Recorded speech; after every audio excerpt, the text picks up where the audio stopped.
శ్రీ చంద్రబాబు నాయుడు గారు, ఉప ముఖ్యమంత్రి పవన్ కళ్యాణ్ గారు పిలుపు మేరకు విజయవాడ వరద బాధితుల సహాయార్థం శేషలి గ్రామం మరియు దొడ్డపూడి గ్రామం ప్రజల సహాయంతో ఈరోజు అక్కడ ప్రజలకు 5,000 మందికి బిర్యానీ పొట్లాలు మరియు 5,000 వాటర్ పొట్లాలు పంపించి వాళ్ళకి ఎంతో కొంత చేయూతగా ఉండాలని పిలుపు మేరకు అందరూ కలిసికట్టుగా చేసే గ్రామ ప్రజలు మరియు దొడ్డపూడి గ్రామ ప్రజలు జన సైనికులు అందరూ కలిసికట్టుగా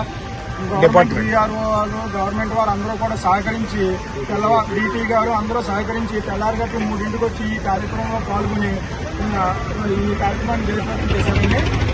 అందువల్ల శేషల గ్రామం తరఫున మరియు దొడ్డపూడి గ్రామం తరఫున ఈ కార్యక్రమంలో పాల్గొన్న ప్రజలందరికీ కూడా ధన్యవాదాలు తెలియజేసుకున్నానండి. జై జనసేన. జై జనసేన, జై తెలుగుదేశం.